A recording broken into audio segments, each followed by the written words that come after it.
Welcome to 21st Century Radio. I'm Dr. Zohara Hieronimus. Laura Kortner is our executive producer, and Anita Brockington, our engineer. 6 years ago, I had the wonderful privilege of interviewing our guest this hour, Donald Shomette. Donald spent nearly 2 decades on the staff of the Library of Congress, from which he retired in 1993 as Director of Graphic Arts. But during that time, he was also working on simultaneous careers in underwater archaeology, maritime history, and as an author of now 12, almost 13 books, I guess it is now, he has worked with organizations such as the National Geographic Society, the National Park Service, the U.S. Navy, numerous state governments and museums, and he has been a pioneer in the field of marine archaeology and cultural resources management. I want to mention just a few of his achievements. The first underwater survey of an entire riverine system in America. Don Shomette is responsible for the first systematic use of robotic technology for underwater archaeology. The survey of the largest fleet of shipwrecks in one place. The survey of the oldest shipwreck fleet in America, discovery of the East Euro-American small craft wreck in the U.S., as well as being co-founder of the first public historic shipwreck preserve in Maryland. Well, tonight he joins us to do all that. No, we're going to talk about Shipwrecks on the Chesapeake, one of his books. He's got so many. And I do want to mention, by the way, one we're not going to talk about, but the most recent one, maybe at the end we'll put in a little bit, called Briar Patch, The Murder That Would Not Die, based on a true story. But we are going to talk about pirates on the Chesapeake. Don, thank you so much for joining us. Well, it's a pleasure to be here. Well, I just had such a great time with you 6 years ago. It took me a long time to get another opportunity. How did you first get involved anyway? I mean, what made you interested in pirates? Well, when I was at the Library of Congress, I had a penchant for spending all of my spare time in either the stacks looking at publications or in the periodical section looking at 17th, 18th, and 19th century newspapers. And I was doing research on another subject when I came upon an account of a pirate attack in the Chesapeake Bay in 1807. And I thought to myself, there was no pirates in the Chesapeake. And in 1807? Well, I began to run it down, and it turned out that indeed it was a pirate attack, and it was the last pirate attack. And as I dug deeper, I found that we had over 200 years of piracy in the Chesapeake, actually beginning with the Jamestown settlement in 1608. Currently, obviously, Pirates of the Caribbean has made the theme popular.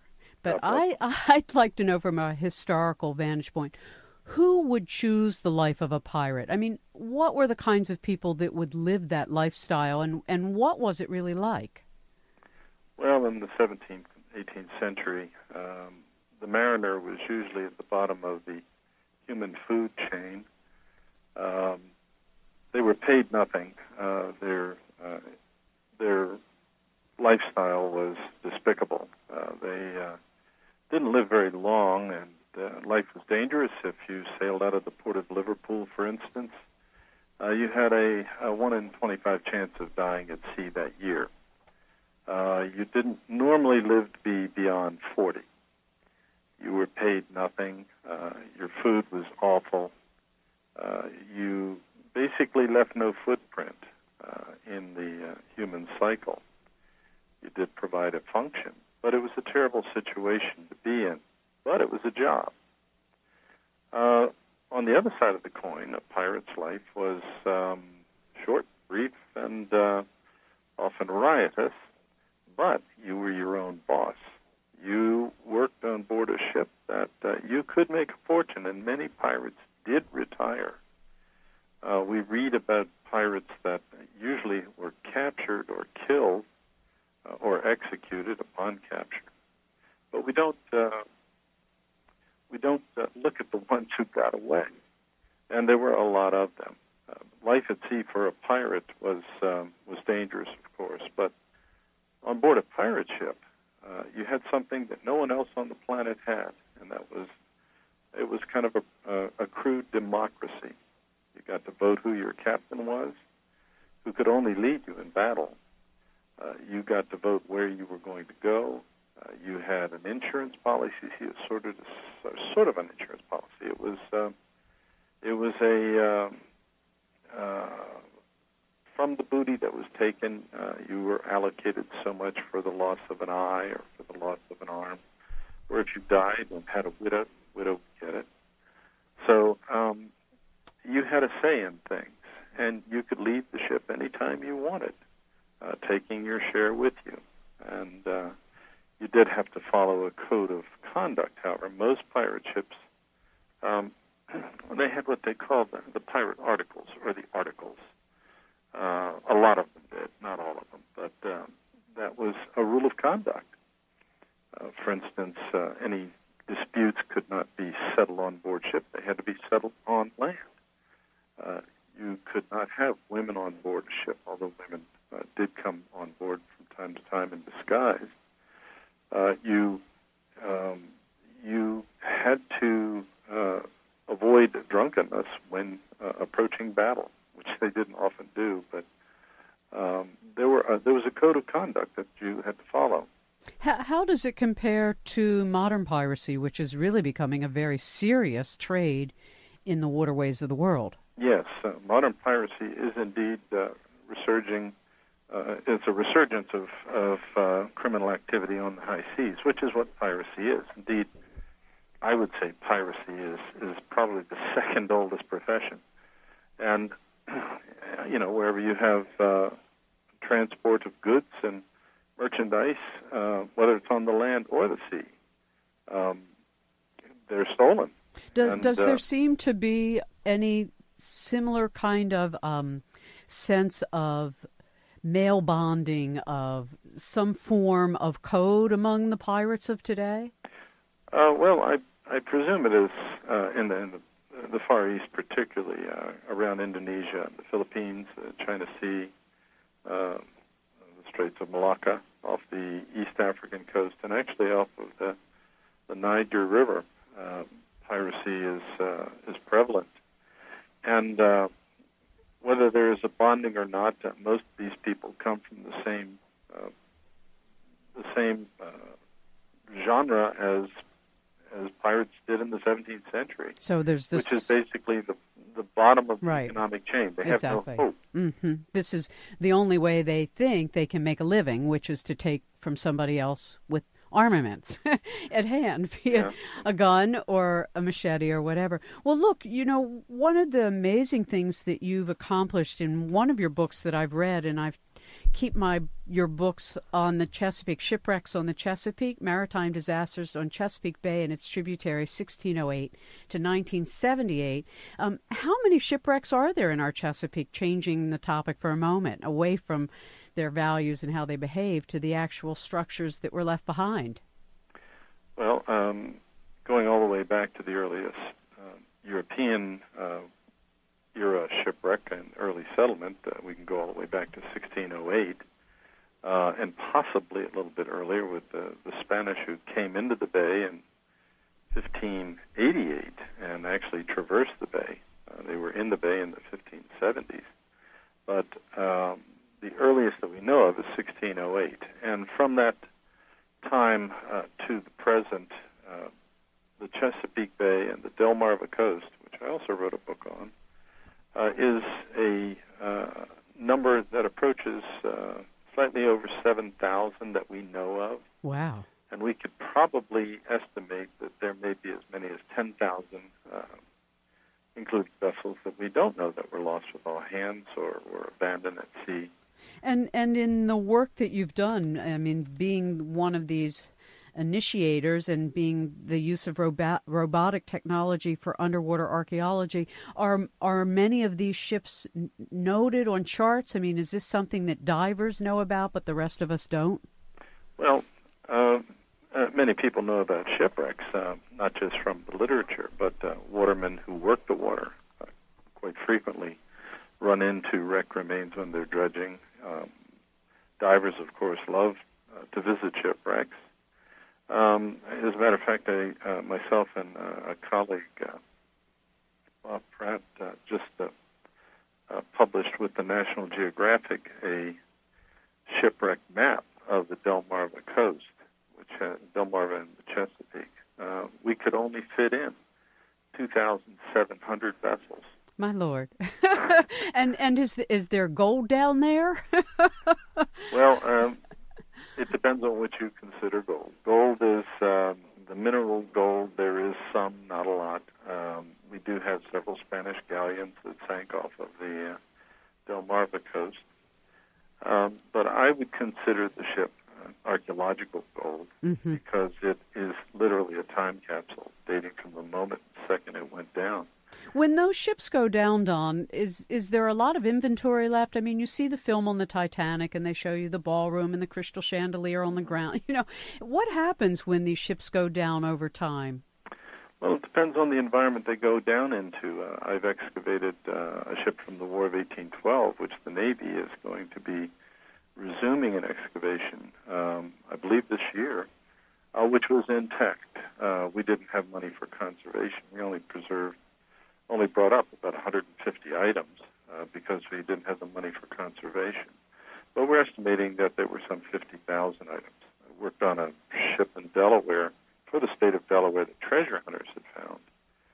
And there were some, I think, 26,000 objects on there, everything from human hair wigs to the ship hull itself, cannons and dishware and the pursers, coins, you name it was on it. And in terms of these findings, are there things that have been revealed that change our understanding of life on the ship or of the time period in which the ship was launched? Well, absolutely. A shipwreck is, as I said, a time capsule, and sometimes, as in archaeology, which puts flesh on the historic bone, the literature leaves it in the record, but that's often biased, depending upon who's in power or who is writing the records, whether it's the church or the state or some dictatorship. But the archaeological record, the physical evidence, cannot be changed. That is an interpretive thing, but it cannot be changed. And, for instance, on the Debrock, which we worked on for the state of Delaware. And when was that from? What time period? She sank 1796, Royal Navy brig sloop. It was supposed to be, the literature for years had said she was carrying treasure. And when treasure hunters did find her in 1984, and raised her in 1986, there was no treasure. They said there was $500 million worth, which was hogwash. But the upshot of that was that the real treasure was in the artifacts. And if you remember the movie Master and Commander, I brought Peter Weir, the director, up there to see that. And at the time that he walked in and looked at the hull of the ship, he said, "My God, that's my opening shot." And it inspired him to actually go ahead and produce the movie, and he sent a team of people to examine the artifacts, which told a lot more revealing story and changed what some parts of history that we had big blank spots or were erroneous in. The ship sank in 1796, for instance, and types of gun fittings that were believed not to be used until 1804, or 10 years earlier. So, yes, it does add to the record. Fills in the blanks of what we don't know. Well, and I remember when we talked a while back being 6 years ago, that I mentioned earlier this evening your involvement with robotic underwater archaeological equipment. And weren't you involved with the Titanic? No, I was not involved in the Titanic. I had the great privilege of working with Emery Kristoff and a team of Emery did the photography on the Titanic. Oh, that's what it was. When the Geographic went out there with Bob Ballard. And I had the opportunity of working with them using robotics, not just to take pictures. And this was in the Great Lakes on an intact vessel up there, and in the Chesapeake Bay on a vessel built during the Civil War. And I had the great distinction of honor, should I say, of working with these guys and being exposed to it. But what Emery and I did was to try to put together a means to literally measure, take measurements using ultrasonics and what they call sonic high accuracy ranging and positioning system on a shipwreck site, and to literally be able to draw a site on a computer as the robot or the individual who's working on it with remote electronic ultrasonic systems, which we could record a shipwreck a lot quicker, and in deeper water that was hostile and black water like we have in the Chesapeake. That was something I was going to ask you about, the quality of the waterways in general, if the waters are murkier now than they used to be, but we now have more sensitive equipment that means you can see things at depths even divers can't necessarily see. Well, yeah, the problem is, of course, that it's expensive equipment. Mm-hmm. And archaeology, like all of the humanities, is suffering from lack of funding. It's just one of the situations of our time.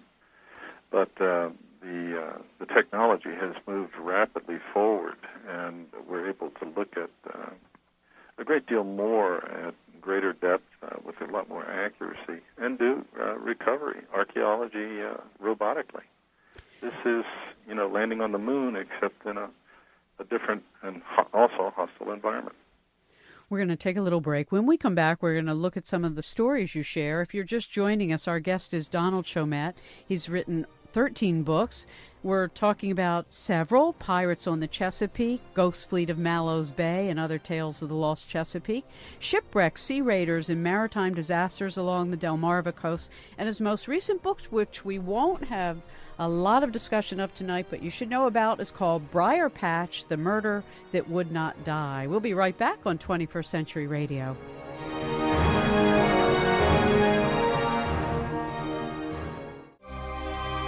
Hi, I'm Craig Sim Webb, author of Dreams Behind the Music, a new book. You can check it out at dreamsbehindthemusic.com. You're listening to 21st Century Radio and Dr. Zohara Hieronimus. What do you do with a drunken sailor? What do you do with a drunken sailor? Early in the morning, way hey up she rises, way hey up she rises, way hey up she rises, early. Welcome back to 21st Century Radio. I'm Dr. Zohara Hieronimus. Our guest is Donald Shomette. Pirates on the Chesapeake, being a true history of pirates, picaroons, and raiders on the Chesapeake Bay, 1610 to 1807. Courtesy of Schiffer Books at www.schifferbooks.com. So, Donald, there are so many wonderful stories, and I know that when you wrote in your book Ghost Fleet of Mallows Bay, the New Jersey's one of the boats that sank in the Chesapeake Bay, right? Yes, it is. And why is that important? Well, it's important because, number one, for the archaeology of the vessel, the topology of the vessel, which we didn't know about.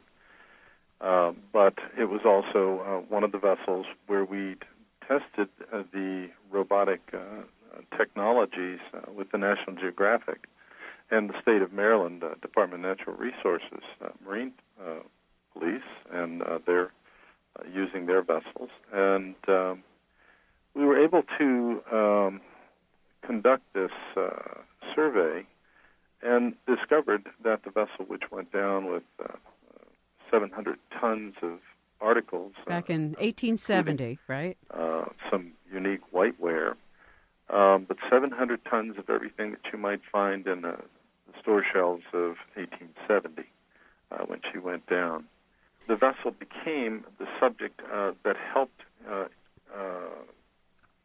Congress resolve a dispute between the sport diving and treasure diving community and the archaeological community, and it influenced the passage of what we call the Abandoned Shipwreck Act of 1987. So it had an effect in helping pass legislation for the preservation of historic shipwrecks. And I remember when we spoke so long ago, we also talked about Kent Island, which has a relationship to this Ghost Fleet of Mallows Bay. I mean, Kent Island was this disappearing people, and you wrote about that. Well, Kent Island was the site of the first European settlement in Maryland. It wasn't in St. Mary City. And it was settled by Virginians, but no one had ever been able to find the settlement. And I was part of a trio of a quad of researchers led by Michael Bohusky, a Baltimorean, who was interested in locating the settlement. And we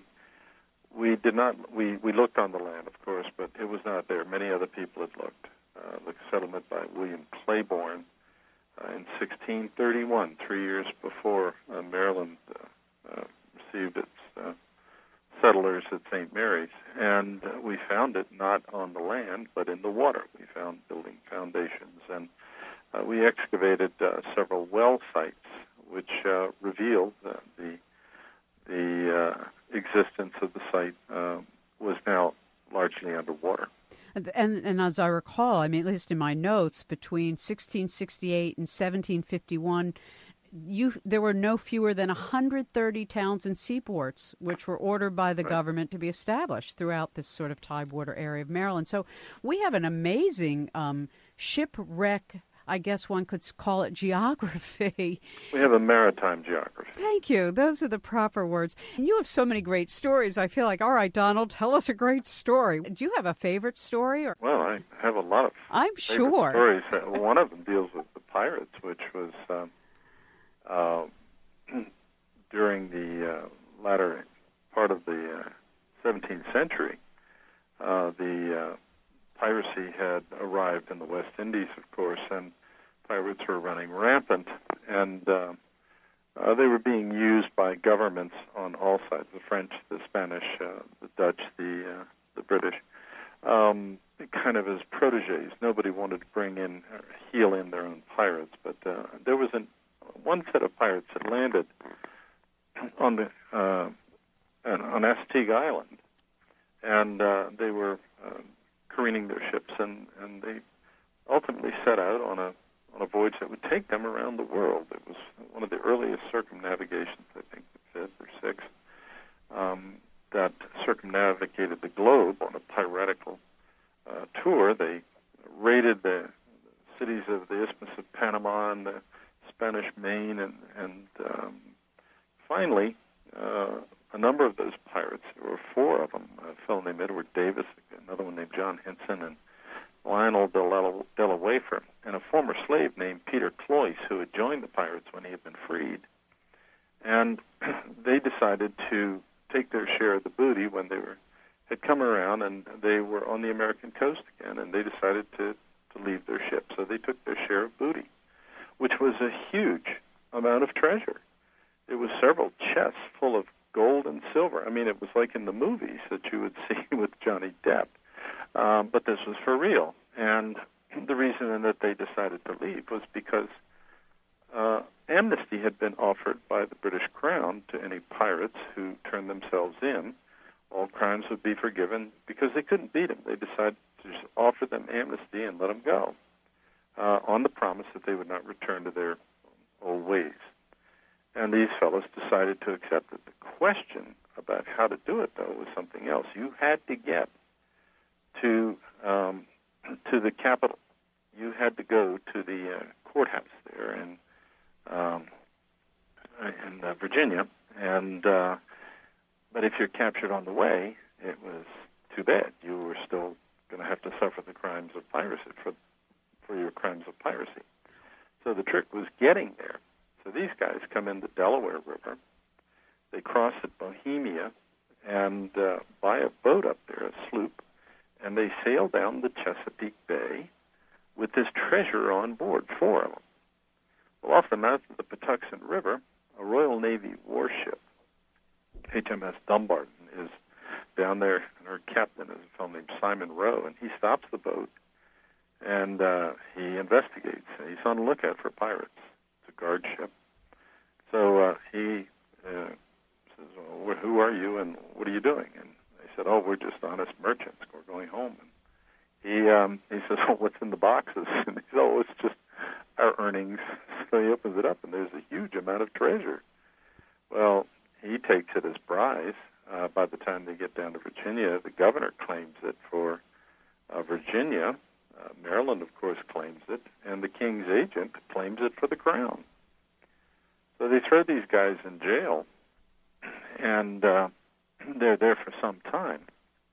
And it looks like pretty bad for them, as the treasure is being slowly dwindled down by people with 4 or 5 fingers into the pot.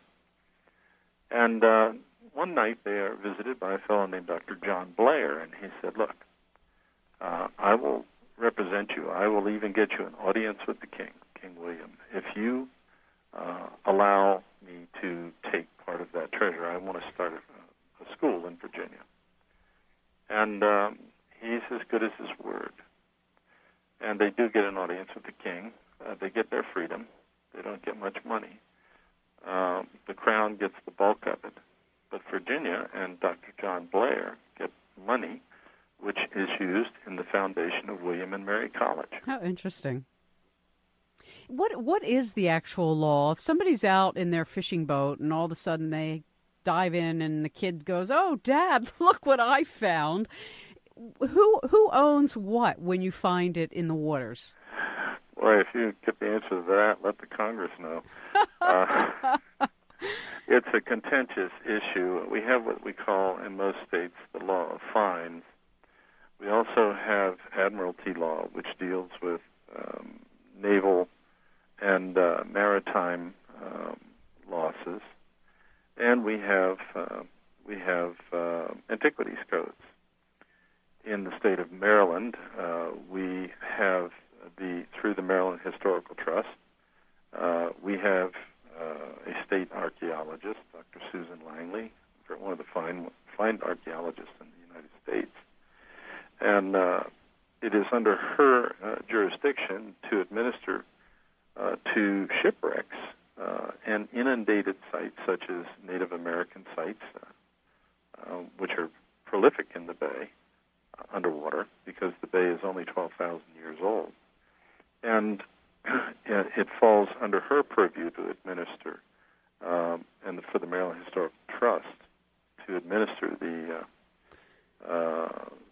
cultural resources that are lying in the water. However, you can throw in a caveat to that. Any naval vessels fall under the jurisdiction of the United States Navy.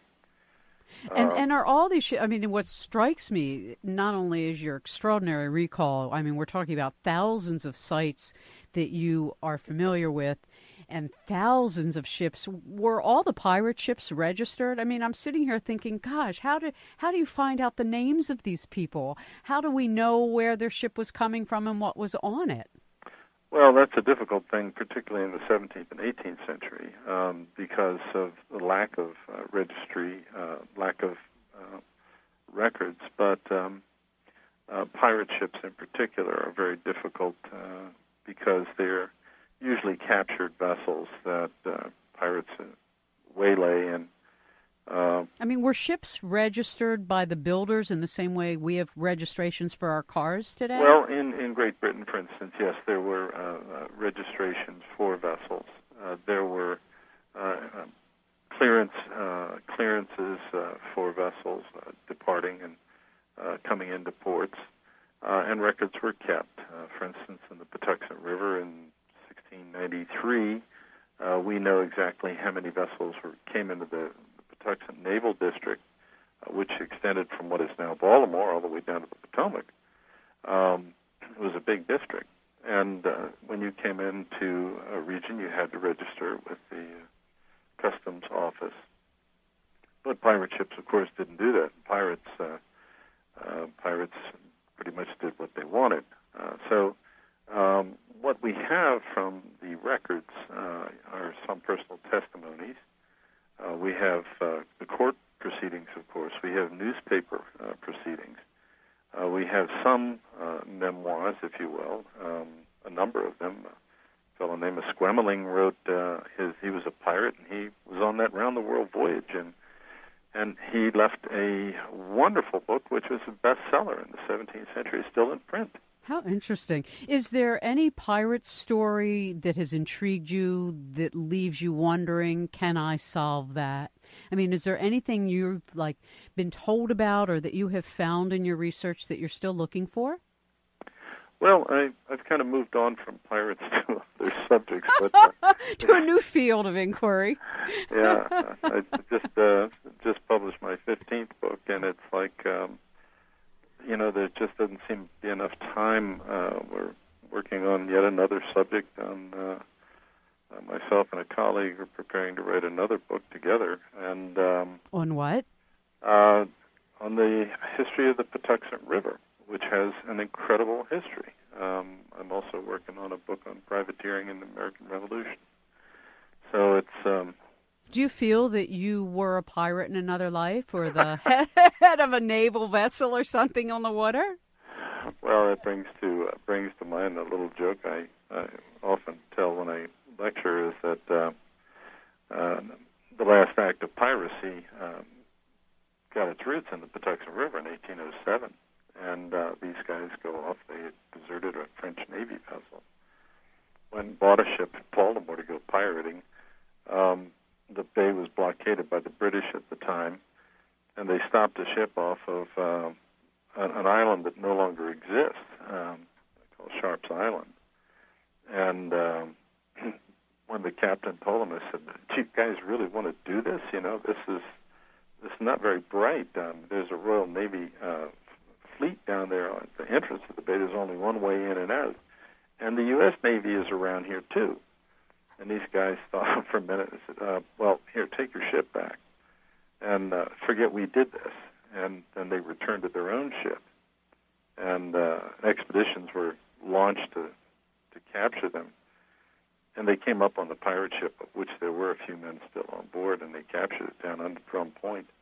But most of the pirates had either fled ashore or gone on to the French warship that was anchored there. I mean, we don't the often... ones that went ashore, I like to say, I think some of them went into government. Well, we know that's true. I mean, it's an interesting thing. I mean, I'm sitting here thinking, I don't know anybody who'll say, oh, yeah, my great-great-great-great-great-great-granddaddy was a pirate. Oh, everybody loves it. I get many calls from people about, do I know this person or do I know that person? And, well, there were tens of thousands of pirates. This was an attractive, romantic thing. When Robert Louis Stevenson wrote Treasure Island, great book. Yes, it was. There's a chap in there named Israel Hand, who is modeled after Israel Hand, who had been one of Blackbeard's officers. Well, way back when, in the 1720s, after Blackbeard has been captured and his head was hung up on a post down in Hampton Roads, what is still called Blackbeard Point, Israel Hand was one of the few people that survived, and he was found begging in the streets of London. He had both of his knees shot off by Blackbeard just to kind of prove that he was the toughest man around. And he was found by a fellow who wrote a history of the most notorious pirates under the name of Captain Charles Johnson. And it was a nom de plume for Daniel Defoe. It's still marketed under Captain Johnson, but it's Daniel Defoe. And Israel Hand is his source for the story on Blackbeard, which almost everybody picks up on. But the pirates that got away, which were in the legions, there were many of them. We know nothing about because they were successful, just like we don't know about a lot of the criminals that get away today. Well, and I mean, folks, if you look at Donald Shomette's Shipwrecks on the Chesapeake, and by the way, these are Johns Hopkins University Press, and they're beautifully done. When you realize the amount of ships that are cataloged in this book that were abandoned, burned, blew up, capsized, founder, whether ice hit them, and then the different kinds, the ferry boats, the dredge boats, the canal boat, the barge, the brigate, the schooner yacht. There are so many different kinds of boats. Yeah, we have everything in the Chesapeake and on the Delmarva, and that's the book you're referring to is on the Delmarva coast. I mean, we have battleships in the bay. We have, we have one of the Great White quite fleet here. We've got submarines. We've got luxury liners. We've got, you name it. How deep is the water there? The average depth of the bay is about 23 feet. That's all. But what we call the paleo channels, the ancient channels which were formed on the Susquehanna Trunk off of Bloody Point on Kent Island, I think is 190 feet deep. We have a point in the Patuxent River is 130 feet deep. And obviously it's not all that deep. But are there any wrecks on the Magathie? Oh, yeah, of course. Oh, where? I love the Magathie River. Where on the Magathie? I believe off of wherever you want to go. I think there's about 12 or 15 of them in there. I think the earliest in the Magathie is like 1780 or something like that I know of. Off of Gibson Island, there's the south point of Gibson Island, there's several. And so when you are involved with others who do underwater archaeology, and then when the Navy has an interest, I mean, so many different disciplines, I guess, come together in this field that you seem to be quite an expert in. Why has it attracted you so much? Well, I think the attraction is universal to, well, at least a lot of people have a feeling for it. And for me to reach out and touch something that's 5,000 years old, to actually be the first to touch it, it's kind of communing with the past, this past that, somehow or another it's who we are and how we got to be who we are today. I had an opportunity of working again with National Geographic down in North Carolina on a lake called Lake Phelps, in which a prehistoric log canoe had been found. And we looked at a fleet, 31 log canoes, the earliest dated about 5,000 years before the present. And the most recent was about 1500 A.D. And these are not small boats, some of them were, but some of them were like 50 and 60 feet long, hewn out by human hands over a period of 3,500 years. To actually touch these and the artifacts that were associated with them for the first time.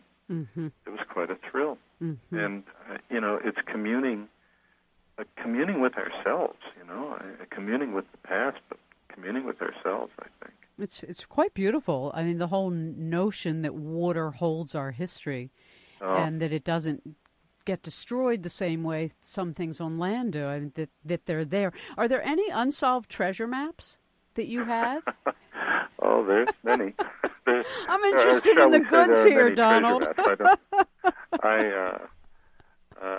There's a lot of treasure out there, but most nations now subscribe to some form of, because a vessel carrying treasure is a specific type of vessel. Mm-hmm. It is a cargo vessel that just happens to be hauling treasure, and treasure itself has to be looked at in terms of not just its intrinsic value, but the value, its historic relevance.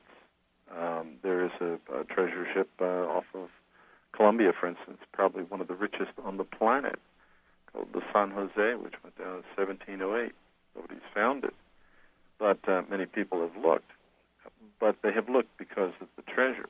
But it is a unique type of vessel that performed a duty, a service during one of the many wars in the area, but the historic value of that is almost as beguiling as the treasure itself. Yeah, I was thinking the other day, we have to take a little break, but I was thinking about when they brought animals over to the continent from another continent by ship. I'm trying to imagine what was it like when people would bring horses to America. You mean like Chesapeake? Yeah. Exactly. Or when they would bring elephants for a zoo, from India to the United Kingdom, or whatever it was they would do. I don't think that would exactly be a land route. But well, one of the ships that are sunk off of Chesapeake in the 1680s, I believe, is only reported as carrying many elephant teeth. It was carrying ivory to the Americas. Right. Why? Who knows? Right. No, I think it's just extraordinary, and you do such a beautiful job, and I don't feel I'm doing justice to the beautiful way you tell so many stories. So let me encourage my audience to get your books. Again, Donald G. Shomette, Shomette. His books are many. Shipwrecks, Sea Raiders, and Maritime Disasters. That's a Hopkins 2007 release, and thank you again to Kathy Alexander at Johns Hopkins University for the review copy. And another, Pirates on the Chesapeake, Being a True History of Pirates, Picaroons and Raiders on the Chesapeake Bay. It's a 2008 Schiffer book release. We will be right back with Don after these words.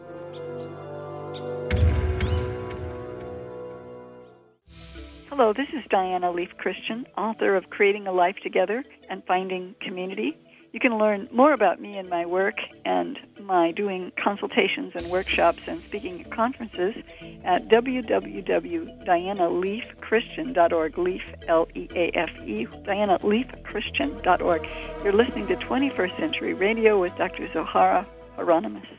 15 men of the whole ship's list, yo-ho-ho, in a bottle of rum. Dead, deadly damned, and the rest gone whist, yo-ho-ho, in a bottle of rum. Skipper lay with his knob in gore with a scully... Welcome back to 21st Century Radio. I'm Dr. Zohara Hieronimus. Our guest is Don Shomette. He's written 13 books and on to many more.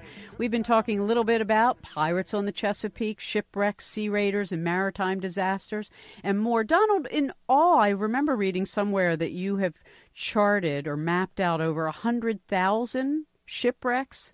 Well, I have about that many in my files. Yeah.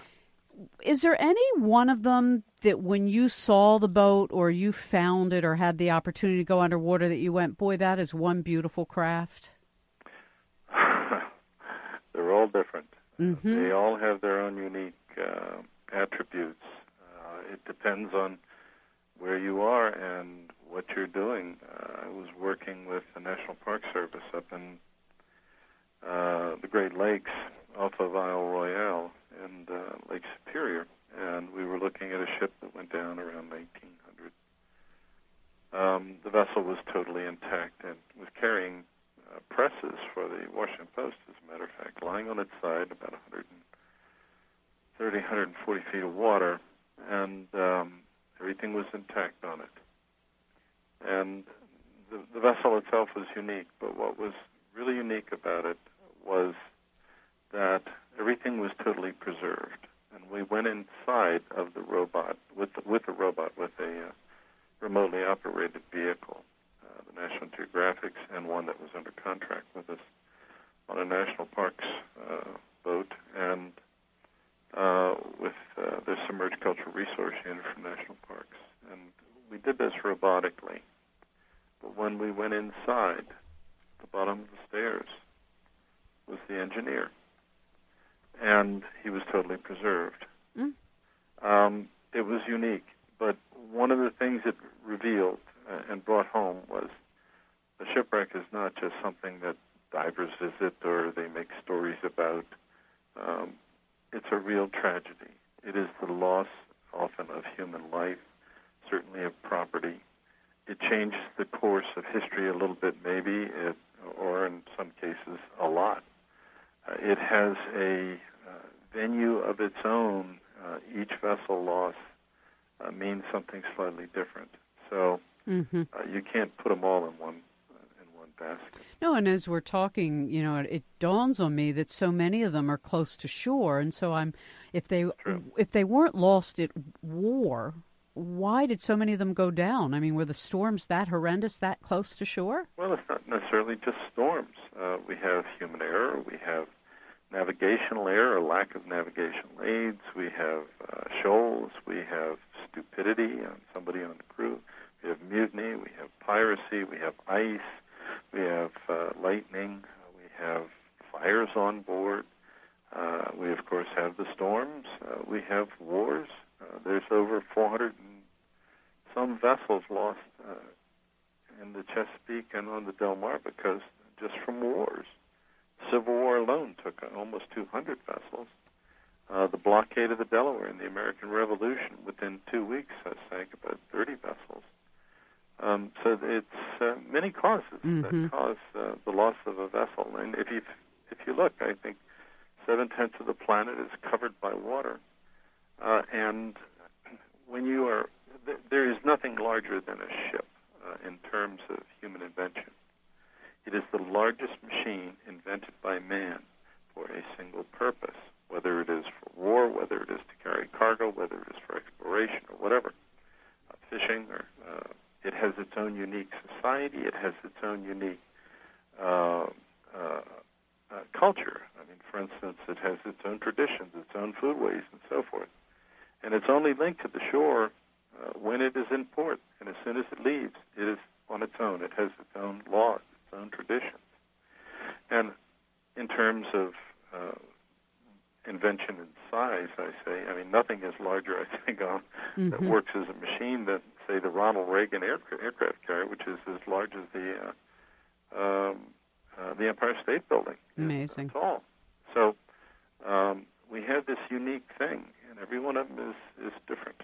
Is there any place along the Chesapeake area that, you know how in the Bermuda Triangle there's these ships disappearing? Is there any place in our waterway that has a history of just this mysterious disappearing ships? No, we don't have that. We do have concentrations of vessel losses because of environmental circumstances, because of maritime traffic, because of clustering of both traffic and hazardous points. Baltimore Harbor and Hampton Roads, for instance, have a huge amount of shipwrecks.